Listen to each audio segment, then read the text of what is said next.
I began my journey at 8 in the evening precisely. The weather was calm and promised a fine night ahead. I had taken precautions not to be disturbed by visits. They are extremely rare at the height at which I was living, and especially in the circumstances in which I then found myself, and counted on remaining alone until midnight. 4 hours gave me ample time to carry out my plan, since on this occasion I merely wanted to perform a simple excursion around my room.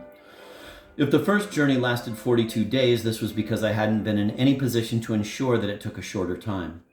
Nor did I wish to be constrained to traveling much in a coach, as before, since I am convinced that a traveler on foot sees many things that escape a man who travels with the post. So I decided to go on foot and on horseback alternately, depending on the circumstances, a new method which I have not yet revealed, and whose usefulness will soon be apparent. Finally, I resolved to take notes en route, and to write down my observations as and when I made them, so as not to forget anything. So as to put my enterprise in shape and give it an increased chance of success, I reflected that it would be good to begin by composing a dedicatory epistle, and writing it in verse to make it more interesting. But two difficulties caused me some perplexity and almost made me give up, despite all the benefits I could derive from the project. The first was knowing to whom I should address the epistle. The second, how on earth I should go about writing verse. On mature reflection, it didn't take me long to realize that the sensible thing would be to write my epistle first as best I could, and then to find someone it might suit. I immediately settled down to work and labored for over an hour without being able to find a rhyme for the first line of verse I had composed, and that I wanted to preserve, since it struck me as quite inspired. Then I remembered, appropriately enough, having read somewhere that the celebrated Pope never composed anything of interest without being obliged to declaim long and loud, and to walk energetically round and round his room so as to stir up his creative juices. Thereupon I tried to imitate him. I took the poetry of Ossian and recited it aloud, striding up and down so as to raise myself to a pitch of enthusiasm.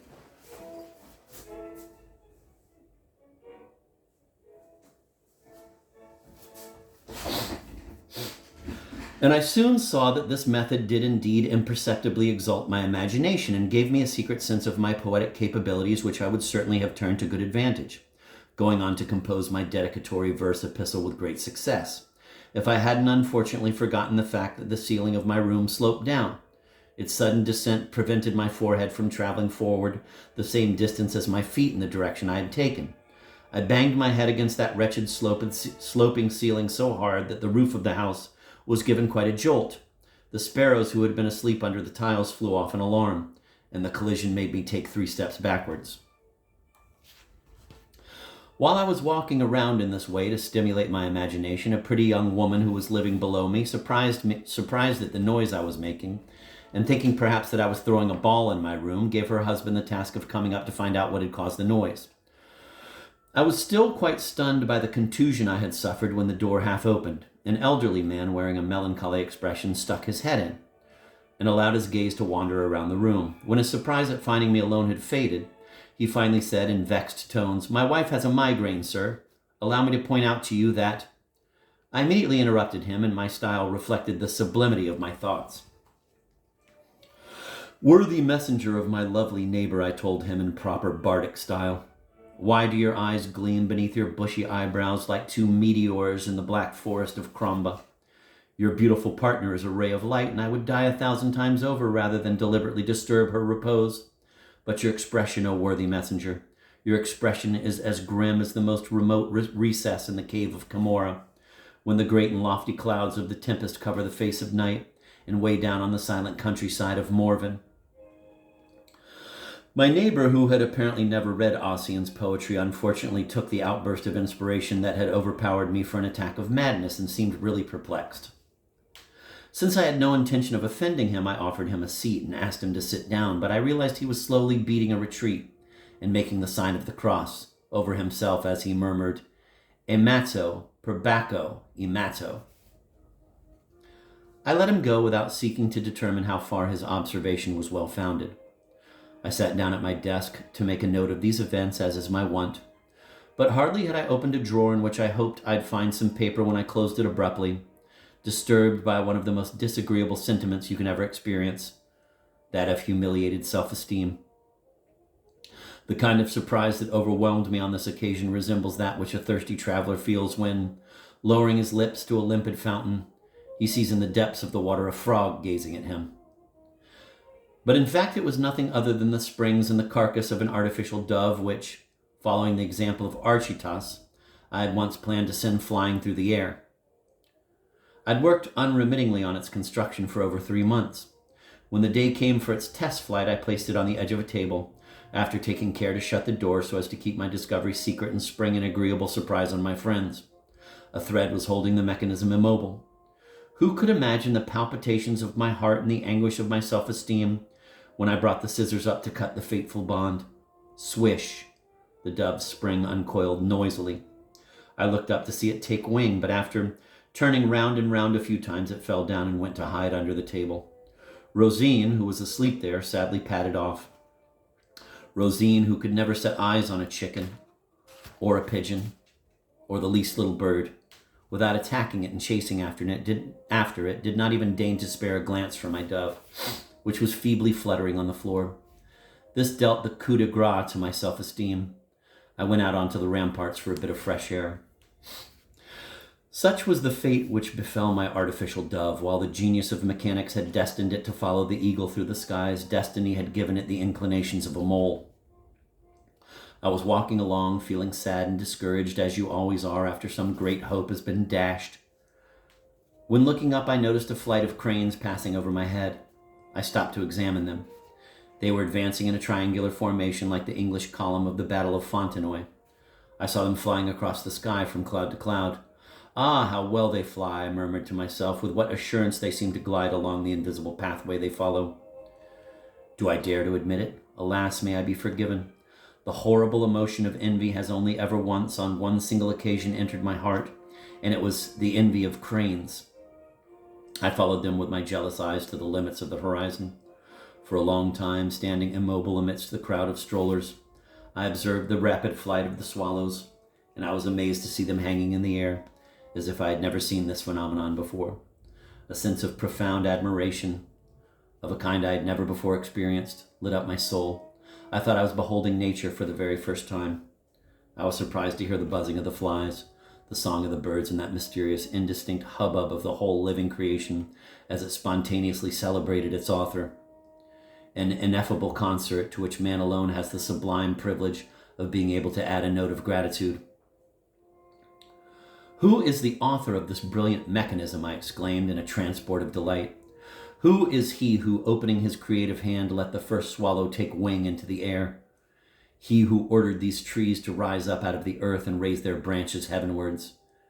And you who advance majestically in their shade, you ravishing creature whose face imposes respect and love, who placed you on the earth's surface to beautify it?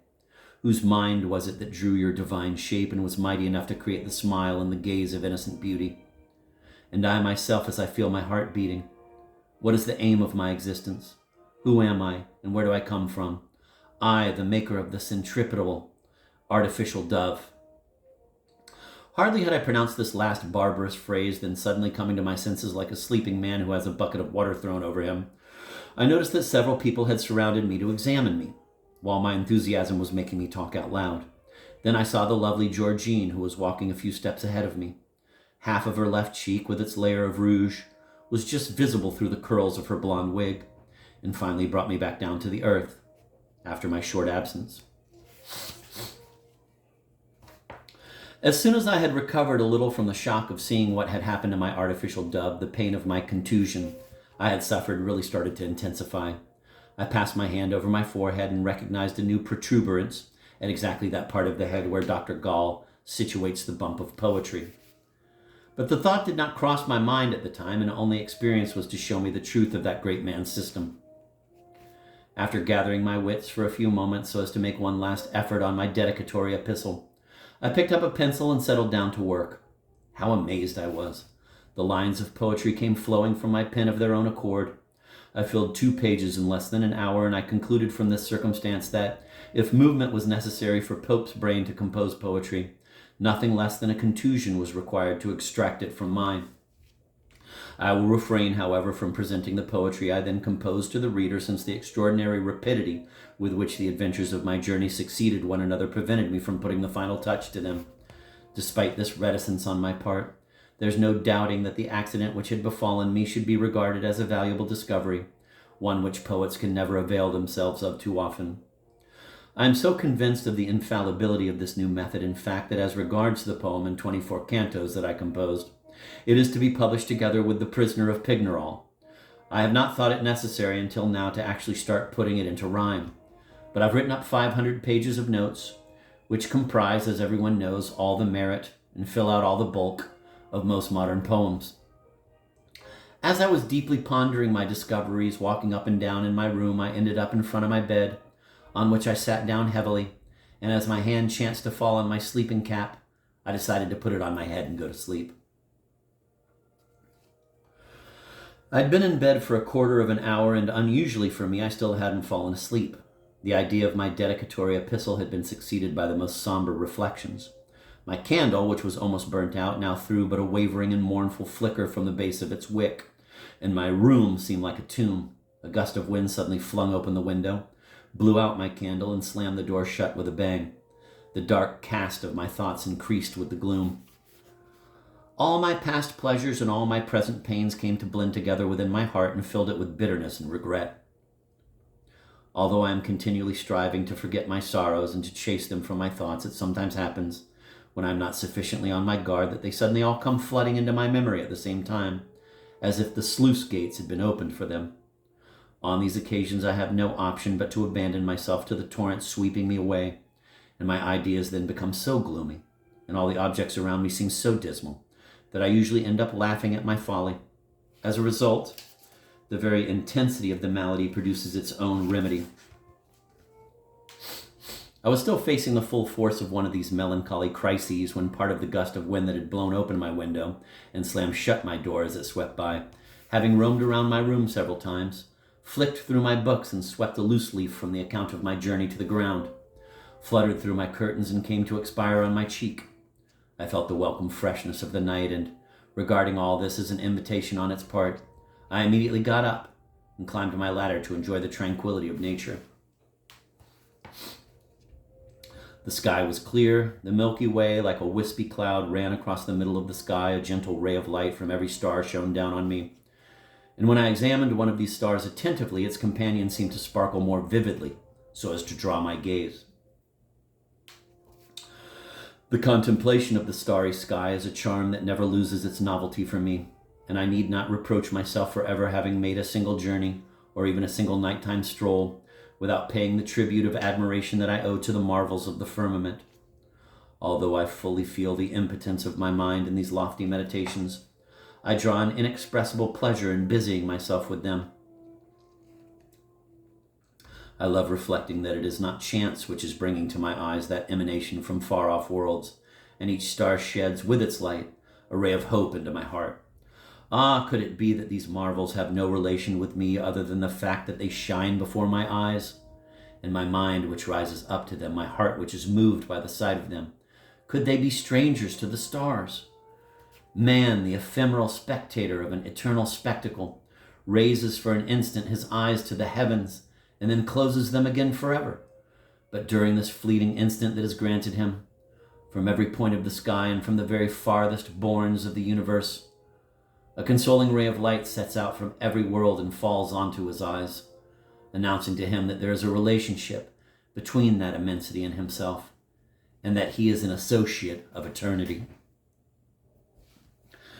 However, a bothersome thought disturbed the pleasure I was experiencing as I indulged in these meditations. How few people, I told myself, are now enjoying with me the sublime spectacle that the heavens spread out in vain for drowsy men.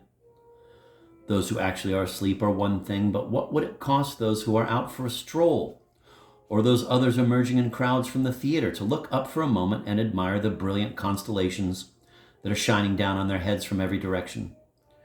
No, the attentive spectators of Scapin or Joe Chris will never deign to lift up their eyes. They will stump off like brutes back to their homes or wherever they are going, without reflecting that the heavens exist. How very strange! Since they can see the sky so often and all for free, they can't be bothered with it. If the firmament were always veiled to us, if the spectacle it offers us depended on some entrepreneur, the best boxes in the rooftop theater would be quite unaffordable, and the ladies of Turin would be fighting over my skylight.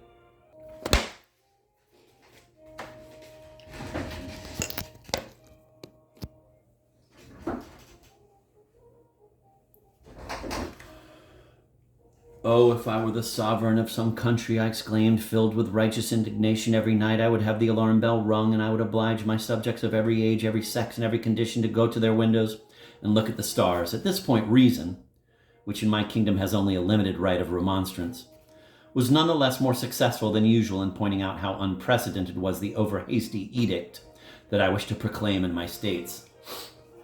Sire, she told me, might your majesty not deign to make an exception for rainy nights, since in that case, as the sky is overcast? Very well, I replied. I hadn't thought of that. You can take note that an exception will be made on rainy nights. Sire, she added, I think it might be a good idea to make an exception for nights when the sky is clear, too, when the cold is excessive and there's a chill breeze blowing, since the rigorous application of the edict would bring down colds and catarrhs on your fortunate subjects. I was starting to see that there would be many difficulties in carrying out my plan, but I was reluctant to backtrack.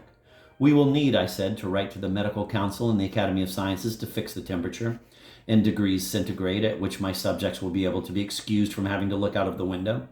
But I demand absolutely, that the order be rigorously applied.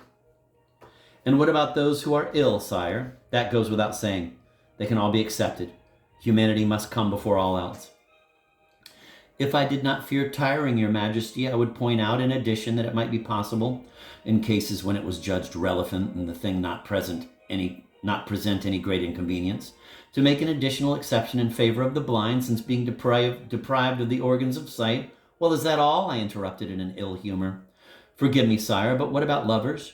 Could your majesty's merciful heart force them also to look at the stars? All right, said the king. We'll come back to that some other time. We'll sleep on it first. You can give me a detailed memo all about it. Good Lord, how hard do you need to think before you can issue an edict of state policy?